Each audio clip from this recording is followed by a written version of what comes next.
Indah bukan? Memeluk kuda, menikmati dunia yang sangat indah, hidup tidak semudah itu Ferguson. Halo Robaners, berjumpa lagi dengan Ebo sebagai narator. Sehat selalu dimanapun kalian berada. Kali ini saya akan menceritakan mengenai alur cerita The Road tahun 2009. Film ini menceritakan kisah bertahan hidupnya seorang ayah dan anak di tengah kondisi bencana apokaliptik bumi yang mengarah kepada kehancuran dunia. Yang tersisa hanyalah manusia yang bertahan hidup dengan kondisi alam yang sudah rusak, langit yang gelap, dan tanaman yang tidak lagi bertumbuh. Tidak ada hewan yang tersisa. Di sini mereka dihadapkan oleh dua pilihan, yaitu bertahan hidup ataukah menjadi orang yang jahat dengan menyantap daging sesama manusia yang tersisa. Jangan lupa untuk like, komen, dan subscribe pada channel Bilik Rebahan. Tanpa berbasa-basi, mari saya bawakan alur ceritanya. Berlatar belakang dengan kondisi bumi yang sudah hancur, film ini dimulai ketika seorang pria yang sedang tertidur mendadak terbangun dari mimpi indahnya. Dengan kondisi badan yang kurus dan tidak terurus, terdapat seorang bocah yang tertidur di sampingnya yang ternyata itu merupakan anaknya. Bumi sudah tidak tampak seperti dulu lagi, di mana tidak ada tanaman yang hijau, langit yang tidak biru, bertolak belakang dengan kondisi bumi yang saat ini sedang tergambar. Anaknya tampak ketakutan ketika merasakan gempa yang terjadi, dan sang ayah mencoba untuk menenangkannya dengan cara memeluknya.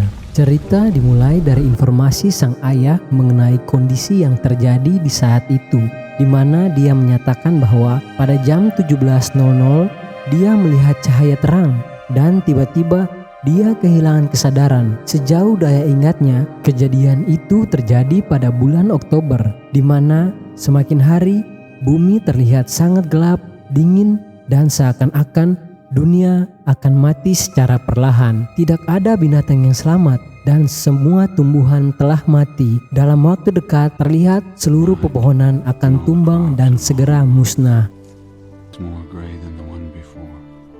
It is cold. I haven't kept a calendar for years.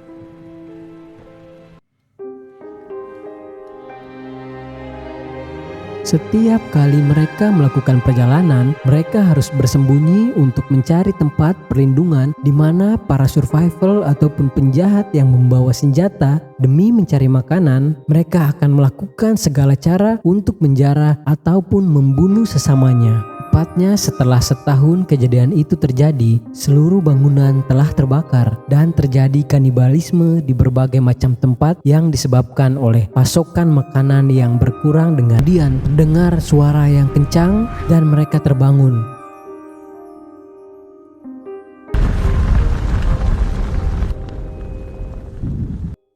Yang disebabkan oleh pepohonan yang tumbang dan kobaran api yang dahsyat akibat hutan yang tengah terbakar. Sambil berjalan dan mendorong gerobak, kemudian mereka mulai berpindah ke tempat yang baru. Di dalam perjalanan, mereka mulai mencari sisa-sisa makanan yang masih bisa ditemukan. Tetapi sungguh naas, sangat sulit untuk menemukan makanan yang tersedia di kala itu. Di saat manusia tidak kuat menghadapi kondisi yang terjadi, mereka dihadapkan dengan dua buah pilihan, yaitu bertahan hidup ataukah mengakhiri hidup sendiri. Dan ternyata kebanyakan dari mereka lebih memilih untuk melakukan tindakan mengakhiri diri mereka sendiri. Scan berganti memperlihatkan ayahnya menyimpan sebuah senjata dengan berisikan 2 butir peluru, di mana peluru itu bertujuan untuk mengakhiri hidup mereka jika tiba-tiba terjadi suatu kejadian yang membuat terpaksa untuk melakukan tindakan tersebut. Dalam kilas balik, cerita memperlihatkan bahwa kondisi bumi yang sudah tidak terlihat seperti dulu dan terlihat istri yang sedang mengandung hingga suami yang merawat dirinya. Tidak lama kemudian, ketubannya pecah dan ia harus segera melahirkan anak yang dikandungnya di saat bencana itu sedang terjadi.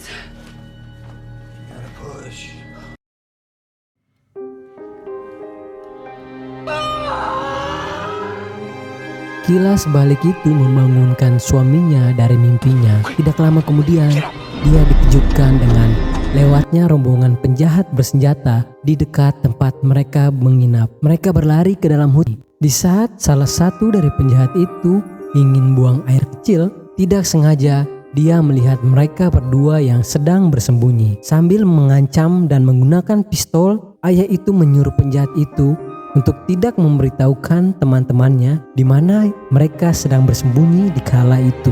Dan tiba-tiba di saat penjahat itu ingin menyandra anaknya, dengan sigap ayahnya menembak tepat di kepala penjahat itu. Tetapi dia juga mengikis telinga anaknya.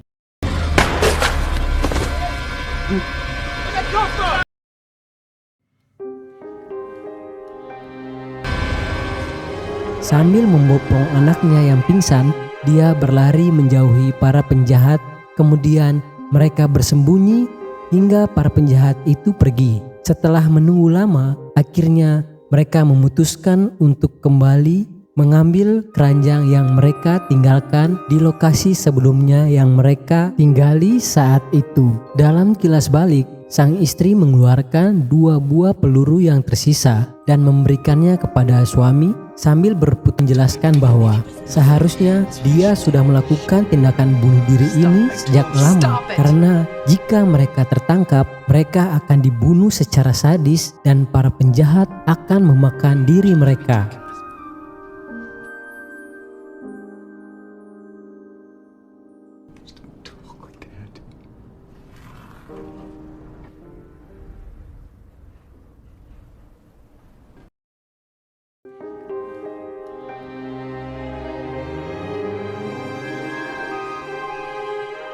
Perjalanan pun kembali. Di tengah perjalanan, ayahnya menemukan Coca-Cola pada mesin yang telah rusak. Kemudian dia memberikannya kepada anaknya karena ini merupakan pertama kali dia merasakan minuman yang enak. Tujuan dari perjalanan mereka berdua untuk terus bergerak menuju ke arah selatan. Kemudian kilas balik pun terjadi lagi. Karena kondisi bencana di saat itu membuatnya putus asa, akhirnya istrinya menyerah dengan keadaan dan memilih untuk membunuh dirinya dengan cara meninggalkan mereka tanpa menggunakan jaket untuk menghangatkan dirinya.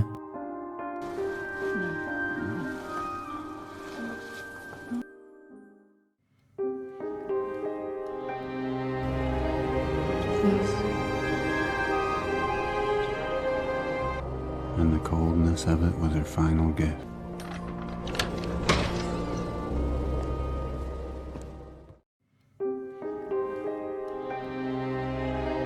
Di keesokan hari, perjalanan dilanjutkan, di mana mereka menemukan sebuah rumah kosong untuk ditinggali. Tetapi setelah mereka memasuki rumah itu, terdapat berbagai macam pakaian dan sepatu yang tergeletak di dalamnya. Sambil melakukan penyelidikan, sang ayah menemukan basement bawah tanah.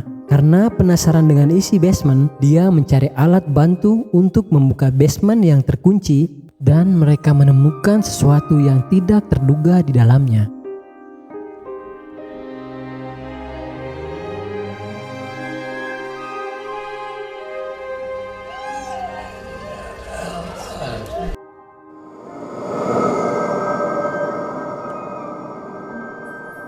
Tampak orang-orang yang tidak berdaya dikurung di dalam basement tersebut untuk dijadikan makanan. Tak lama kemudian datanglah para penjahat kanibal sambil berlari dan bersembunyi tepatnya di lantai 2.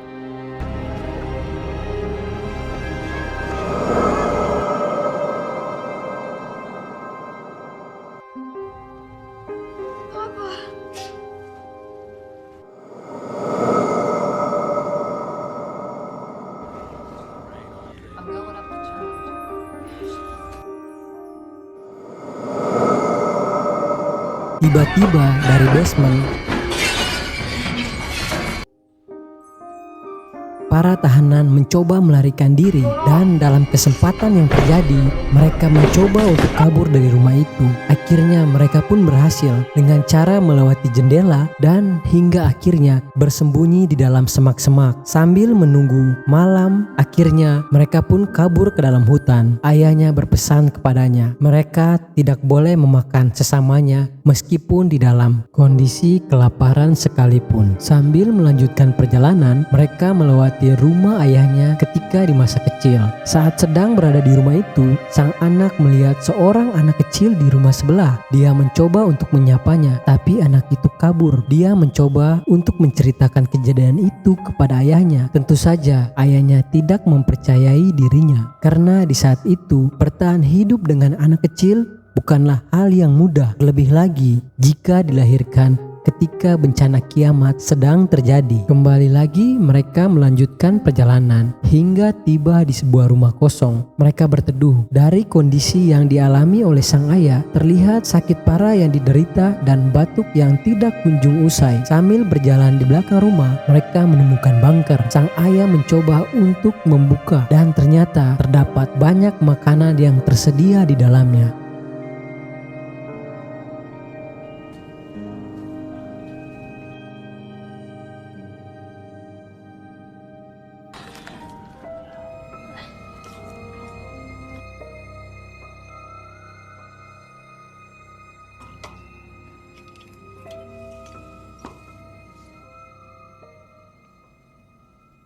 It's a lie. Rupanya bunker itu merupakan tempat bersembunyi si pemilik rumah yang sudah tewas dan makan. Situasi itu membuat mereka sangat bersyukur karena mendapatkan cadangan makanan yang sangat berlimpah. Di malam hari, ayahnya mencoba untuk menutup lokasi itu agar tidak diketahui oleh siapapun. Kemudian hari pun berganti. Ayah dan anak yang sangat menikmati berkat yang ditemukan oleh mereka. Mereka mandi dan makan sepuasnya, beristirahat dengan tenang. Namun kejadian itu tidak berlangsung lama. Di saat malam, terdengar seperti ada orang yang berjalan di atas bunker yang mereka tempati. Karena takut, akhirnya ayahnya mengambil keputusan untuk pergi di pagi hari. Mereka memutuskan untuk membawa makanan sebanyak-banyaknya yang bisa dibawa agar dijadikan bekal makan selama di perjalanan yang mereka akan tempuh ke arah selatan. Di dalam perjalanan, mereka bertemu dengan seorang kakek. Karena merasakan iba, akhirnya sang anak memberikan sebuah kaleng makanan kepadanya dan ia mengajaknya untuk makan malam bersama dengan ayahnya. Kakek itu berkata kepada ayahnya bahwa berjalan dengan anak kecil dalam situasi ini sangatlah berbahaya. Di keesokan hari, akhirnya mereka pun berpisah. Saat mereka berjalan di tengah hutan, mereka menemukan serpihan darah pada salju, di mana mereka melihat seorang wanita dan anak kecil yang dikejar oleh segerombolan yang mengikuti mereka. Karena tidak bisa menyelamatkan mereka, akhirnya mereka berdua pun berlari memasuki hutan. Setibanya di dalam hutan, mereka kaget dengan rubuhnya pohon-pohon akibat alam yang sudah tidak bersahabat. Kemudian mereka bersembunyi agar tidak tertimpa reruntuhan pohon tersebut. Kondisi diperparah dengan muntahnya sang ayah hingga mengeluarkan darah pada mulutnya. Ketika sampai di tepi laut, mereka melihat laut yang sudah surut dan terlihat sebuah kapal yang karam di dekat tepi pantai. Ayahnya berpikir sepertinya ada barang yang berguna yang bisa digunakan dari kapal yang karam di tepi pantai, dan akhirnya dia pun berenang menuju kapal yang karam itu. Di saat anaknya sedang tidur, datanglah seorang pencuri dengan menggunakan pisau. Dia mencuri bahan makanan yang mereka punya. Tidak lama kemudian, ayahnya kembali dari kapal. Dia menemukan senjata suar yang disimpannya. Kemudian mereka mulai mengejar sang pencuri itu dan berusaha untuk mengambil barang yang telah diambil olehnya. Setelah berhasil mengejarnya, mereka meninggalkan pencuri itu dengan keadaan telanjang. Karena kasihan, sang anak merayu ayahnya untuk mengembalikan barangnya dan memberikan sedikit makanan untuk dirinya. Tetapi ketika mereka kembali ke lokasi tersebut, pencuri itu sudah tidak berada di tempat yang mereka cari. Saat berada di jalan, mereka diserang oleh seseorang dengan panah dan tepat melukai kaki ayahnya. Kemudian dia membalas dengan menembakkan pistol sembarang hingga mengakibatkan penyerang tersebut tewas di tempat. Setelah mengobati kakinya, Mereka mulai melanjutkan perjalanan, tetapi kondisi ayahnya yang sedang sakit kian bertambah parah. Dia mencoba untuk menguatkan dirinya, tapi dia tidak sanggup menarik keranjang yang akhirnya dia menyuruh anaknya untuk mengambil sebagian yang bisa dibawa. Sambil berjalan, dia selalu memikirkan bayangan masa lalu dengan istrinya. Kemudian ayahnya memutuskan untuk beristirahat. Dan di keesokan harinya, dia tidak bisa melanjutkan perjalanannya lagi. Ayahnya berpesan untuk berjalan terus ke arah selatan dan carilah orang baik untuk berjalan bersama dengan dirinya. Tidak lama kemudian, ayahnya pun meninggal. Sang anak hanya bisa menangis dan tidak ingin meninggalkan ayahnya yang sudah meninggal. Dia memeriksa tubuh sang ayah dan dia menemukan teropong kemudian menyimpannya. Saat berada sendirian di tepi pantai, tiba-tiba dia didatangi oleh seseorang yang melintas dan menanyakan di mana ayahnya. Dia berkata bahwa ayahnya sudah meninggal. Kemudian dia menawarkan untuk pergi bersama dengannya. Karena takut, sang anak selalu mengacungkan senjata pada orang asing itu. Sang anak kemudian bertanya kepada orang itu, apakah dia memiliki anak?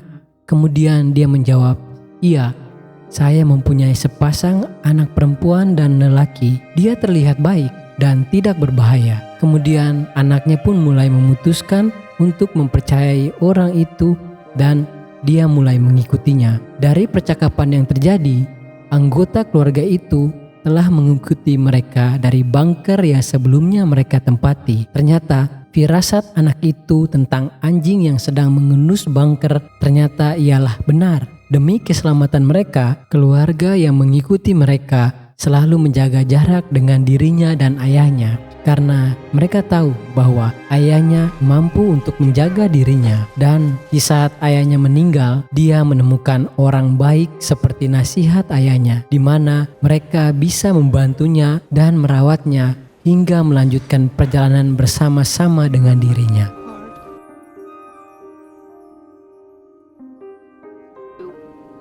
Please. You have to let me go.